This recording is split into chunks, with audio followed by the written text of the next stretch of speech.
Hello everyone, welcome to my YouTube channel. আজি আপোনালোকক ক'বলৈ গৈ আছো অসমৰ জনপ্ৰিয় কণ্ঠশিল্পী নীল আকাশৰ গীতৰ বিষয়ে। আমি 5টা গীতৰ বিষয়ে আলোচনা কৰিম যিবোৰ গীত অসমৰ ৰাইজে হাতৰি লৈছিল। বলক আমি ভিডিঅ'টো আৰম্ভ কৰোঁ। আমি প্ৰথমতে ক'বলৈ গৈ আছো তোমাৰ উকাষত। সংটো লিখিছিলে পুনম নাথ আৰু গাইছে সকলোৱে জানে কাৰ গীতৰ বিষয়ে আলোচনা কৰি আছো। ইউটিউবত আপলোড দিছিল আগষ্ট 17, 2019।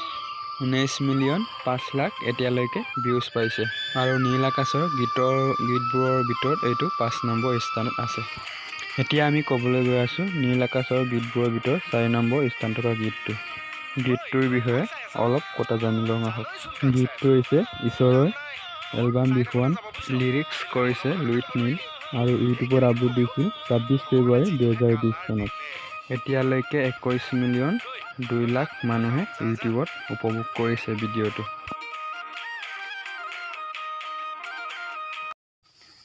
আমি এতিয়া ক'বলৈ গৈ আছো নীল আকাশৰ 3 নম্বৰ স্থানত থকা গীতটো, যিটো গীত কুসুম কৈলাশ, নীল, ঋতুতাই লিখিছে। গানটোৰ নাম হৈছে চেনিমাই। অভিনয় কৰিছে নীল আকাশ আৰু আইমি।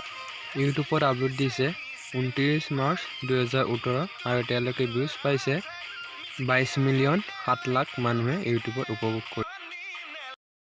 এতিয়া আমি ক'বলৈ গৈ আছো ৰেণু গীতটোৰ বিষয়ে, যিটো গীত নীল আকাশ গীতবোৰৰ ভিতৰত 3 নম্বৰ স্থানত আছে।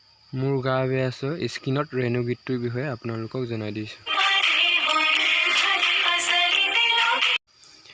এতিয়া ক'বলৈ গৈ আছো নীল আকাশ গীতবোৰৰ ভিতৰত আটাইতকৈ ভিউজ পোৱা গীতটো হ'ল পখিলা, যিটো গীত নেকি অসমৰ টপ 10ৰ ভিতৰত স্থান লাভ কৰি আছে। কেই নম্বৰ স্থানত আছে আপোনালোকক জনা ভিডিঅ'টো চাই থাকক। গীতটো লিখিছে লুইট নীল, গাইছে নীল আকাশ, মিউজিক কৰিছে উজ্জ্বলা ৰং। চাই থাকক ভিডিঅ'টো। অসমীয়া গীতবোৰৰ ভিতৰত এইটো চঙে হৈছে 5 নম্বৰ স্থান ইউটিউবত দখল কৰি আছে। যদি আপোনালোকক 1, 2, 3, 4 নম্বৰ গীতটো লাগে তেন্তে কমেণ্ট বক্সত জনাব।